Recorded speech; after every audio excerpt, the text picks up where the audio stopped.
Good morning বন্ধুরা, কেমন আছো তোমরা সবাই? চারদিকে আজকে মেঘলা মেঘলা, সকাল থেকে বৃষ্টি হয়েছে, ভোরবেলা থেকে বৃষ্টি হয়েছে। তো তোমাদেরকে আজকে একটা নতুন রেসিপি করে দেখাবো। চলো রান্নাঘরে যাওয়া যাক। আমরা চলে আসলাম রান্নাঘরে এসে আমরা করব আজকে মুগের ডাল নিয়ে নিয়েছি। আর আজকে আমরা এটা কি বলুন তো, এটা হচ্ছে থোড়। আমরা থোড় দিয়ে আজকে মুগের ডাল করব। তো আমরা গ্যাসে কড়াই চাপিয়ে দিয়েছি। এবার আমার মুগের ডালটাকে আমরা ভেজে নেব। কড়াইতে আমরা তেল দিয়ে দিলাম সামান্য কড়াইতে সরষার তেলটা গরম হয়ে গেলে আমরা ডালগুলো ভেজে নেব। ডালগুলোটাকে আগে একটু ভালো করে ধুয়ে নিই।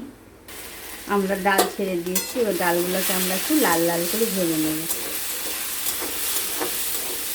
মুগের ডাল থোড় দিয়ে কাদের ভালো লাগে কমেন্টে জানাবে। নিরামিষের দিনে মুগের ডাল থোড় দিয়ে কিন্তু সত্যি ভালো লাগে। আর থোড়ে প্রচুর পরিমাণে আয়রন আছে। যাদের শরীরে রক্ত কম তারা এই থোড় দিয়ে ডাল করে খেতে পারে। ডালেও যেহেতু প্রচুর পরিমাণে ভিটামিন আছে, তেমনি থোড়েও প্রচুর পরিমাণে আয়রন আছে। ওই জন্য তোমরা থোড় দিয়ে অবশ্যই ডাল করে খেয়ে দেখবে।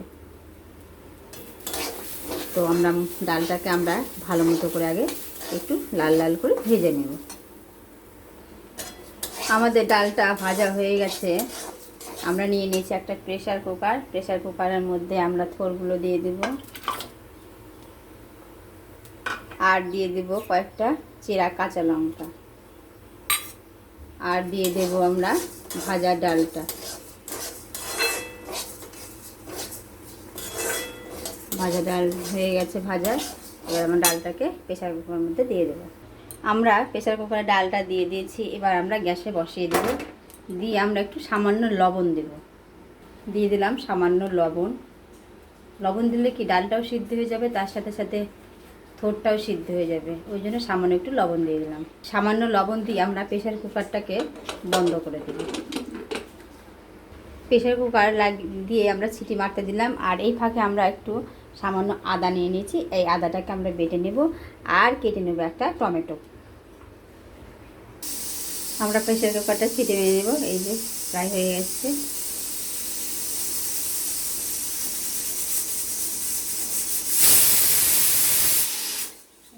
একটা হলো, 2 থেকে 3টে মারবো।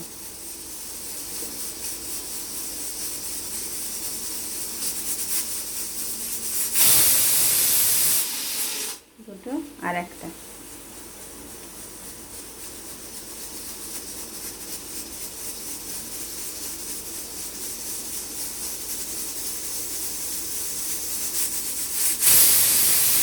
আমরা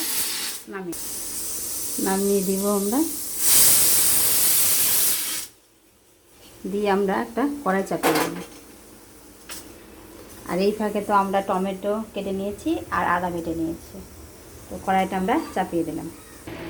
আমরা ফোড়নে দেওয়ার জন্য নিয়েছি গোটা জিরে, সামান্য চিনি, আর নিয়ে নিয়েছি 2টো শুকনো লঙ্কা, আর নিয়ে নিয়েছি হিং। কড়াইটা প্রায় গরম হয়ে এসছে।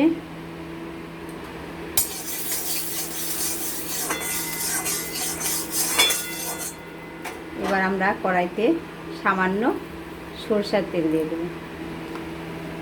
দিয়ে দিলাম সামান্য সরষার তেল। সরষার তেলটা গরম হতে থাক।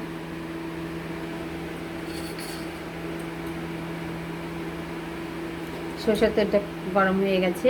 এবার দিয়ে দেবো আমরা 2টো শুকনো লঙ্কা। শুকনো লঙ্কা দুটো শুকনোতে একটু জল ছিল, তার জন্য।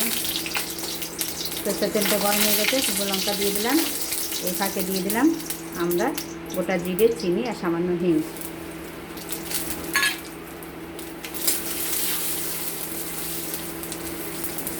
দিয়ে এটা একটু লাল লাল করে ভেজে নেব।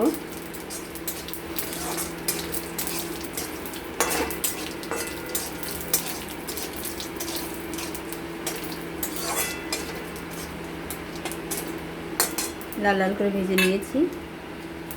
এরপরে আমরা দিয়ে দেব কুচনো টমেটোগুলো।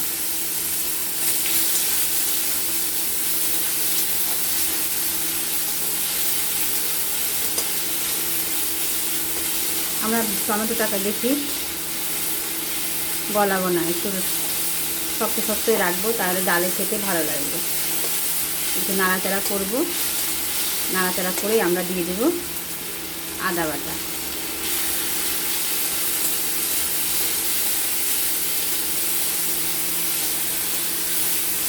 আমরা টমেটোটাকে বিচি ছড়িয়ে আমরা ছোটো ছোটো করে কেটে নিয়েছিলাম।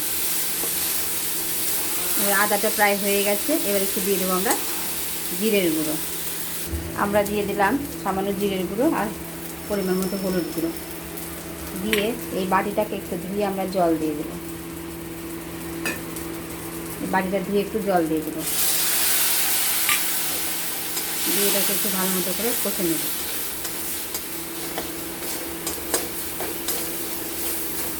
তাহলে যেহেতু জিরাটা গুঁড়ো শুকনো, একটু জল দিয়ে দিলাম, তাহলে জিরেটা কড়াইতে লেগে যাবে না, মশলাটাও জ্বলবে না।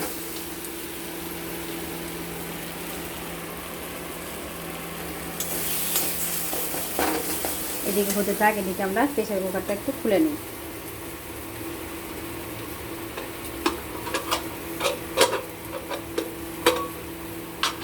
দেখুন ডালটা সিদ্ধ হয়ে গেছে, এবার একটু হাতা দিয়ে আমরা ডালটাকে নেড়ে নেব।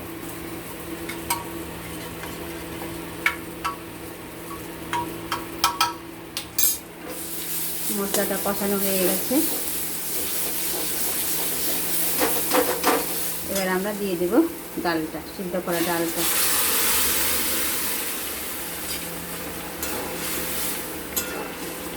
দিয়ে এটাকে ভালো মতো করে নাড়াচাড়া করে দেবো। এবার আমরা প্রেসার কুকারটা ধুয়ে একটু সামান্য জল দিয়ে দেবো। এবার দিয়ে দিলাম সামান্য জল,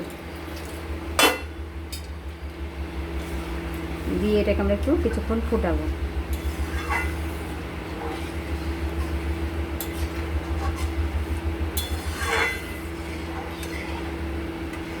এবার এটাকে আমরা কিছুক্ষণ ফুটিয়ে নেব। ডালটা ফুটে গেছে, এবার এতে আমরা দিয়ে দেব স্বাদ মতো লবণ। দিয়ে দিলাম স্বাদ মতো লবণ। যেহেতু আমরা ডাল সিদ্ধর সময় সামান্য লবণ দিয়েছিলাম, ওই জন্য এখন আমরা একটু অল্পই লবণটা দিলাম। লবণটা দিয়ে আমরা একটু নাড়াচাড়া করে দেবো।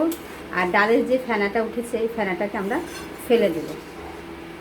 মা বলতো এই ফেনা নাকি বিষ, ওই জন্য মায়ের কাছ থেকে শেখা ডালের ফেনাটা।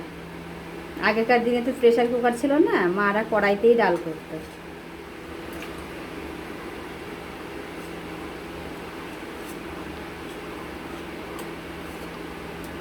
তো হয়ে গেছে, এবার একটু আমরা সামান্য দিয়ে দেবো একটু ভাজা মশলা। ভাজা মশলার মধ্যে আছে গরম মশলা, জিরা, মানে গোটা গরম মশলা, জিরা, ধনে, তেজপাতা, গোলমরিচ আর 2-1টা শুকনো লঙ্কা। এবার দিয়ে দেবো 1 চামচ ভাজা মশলা। দিয়ে দিলাম আমরা একটু ভাজা মশলা। ভাজা মশলা দিয়ে একটু নাড়াচাড়া করেই আমরা ডালটাকে নামিয়ে নেব। নামিয়ে নিলেই রেডি আমাদের গরম গরম থোড় দিয়ে মুগের ডাল, নিরামিষ মুগের ডাল। তো চলো আমরা এটাকে নামিয়ে নিই। তাহলে কেমন লাগলো আমার এই রেসিপিটা কমেন্টে অবশ্যই জানাবে। আমার ভিডিওটা যদি ইউটিউব থেকে দেখে থাকো আর আমার ভিডিওটা যদি ভালো লেগে থাকে তোমাদের, তাহলে অবশ্যই একটা করে লাইক, শেয়ার ও সাবস্ক্রাইব করে দেবে। আর যদি ফেসবুক থেকে দেখে থাকো আর আমার ভিডিওটা যদি তোমাদের ভালো লেগে থাকে, তাহলে অবশ্যই একটা করে লাইক, শেয়ার ও ফলো করে দিও। আর আপনারা বড়দের বলছি আপনারা, আর ছোটোদের বলছি তোমরাও একবার এইভাবে অবশ্যই ট্রাই করে দেখো, খেতে কিন্তু সত্যি দুর্দান্ত হয়। তো আমাদের কাছে তো খুবই ভালো লাগে। নিরামিষের দিনে আমরা এভাবেই করি, থোড় দিয়ে মুগের ডাল। তো আজকের মতন এখানে, পরবর্তী কোনো রেসিপিতে তোমাদের সাথে কথা হবে। সুস্থ থেকো, ভালো থেকো, নমস্কার।